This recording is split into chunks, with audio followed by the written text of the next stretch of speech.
छत्तीसगढ़ में अवैध रूप से रह रहे विदेशी नागरिकों को पकड़ने के लिए स्पेशल टास्क फोर्स बनाई गई है। टास्क फोर्स की जांच में अब तक कई घुसपैठिए पकड़े भी गए हैं।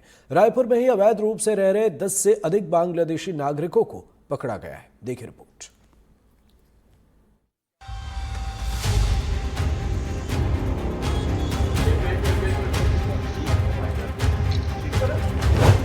छत्तीसगढ़ में रह रहे घुसपैठियों को पकड़ने सरकार ने स्पेशल टास्क फोर्स बनाया तो नए नए खुलासे होने लगे। रायपुर में 15 साल से भी अधिक समय से रह रहे एक दंपत्ति की जब जांच की गई तो पता चला कि वो बांग्लादेश से आए अवैध प्रवासी हैं। अवैधानिक रूप से बांग्लादेश से आकर के भारत में निवासरत बांग्लादेशियों को गिरफ्तार करने में पुलिस को सफलता प्राप्त हुई है।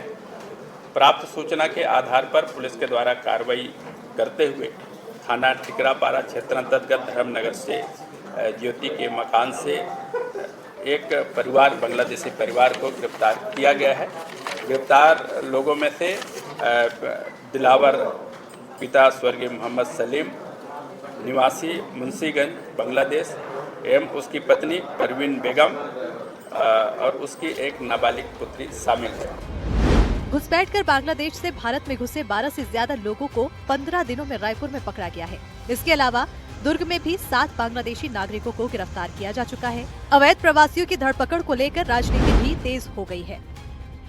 केंद्र में 11 साल से भाजपा की सरकार है और राज्य में भी भाजपा की सरकार बने 17 महीने से ज्यादा हो गया और विधानसभा चुनाव के दौरान भाजपा के बड़े नेता बांग्लादेशी, रोहिंग्या और पाकिस्तानियों के सूची दिखाते थे और हजारों की संख्या में विदेशी छत्तीसगढ़ में होने का दावा करते थे। 17 महीने में 100 बांग्लादेशी, रोहिंग्या और पाकिस्तानी को ढूंढ नहीं पाए। तो भारतीय जनता पार्टी ने जो प्रदेश की शांत धारा को आसान करने का प्रयास किया था, व्यवस्था फैलाया था, उसकी पोल खुल गई है। एक अनुमान के मुताबिक छत्तीसगढ़ में 10,000 विदेशी नागरिक अवैध तरीके से रह रहे हैं। इसमें से ज्यादातर बांग्लादेश के रहने वाले हैं। सरकार इन पर सख्ती से कार्रवाई करने के साथ ही विपक्षी दल कांग्रेस पर आरोप लगा रही है। देखिए, विपक्ष के नाते वो ये प्रश्न कर रहे हैं, लेकिन उन्होंने अपने 5 साल के सरकार के कार्यकाल के आंकड़े प्रस्तुत कर दें कि उन्होंने क्या कार्यवाही की, चाहे धर्मांतरण पे, चाहे जो बांग्लादेशी है उन पर।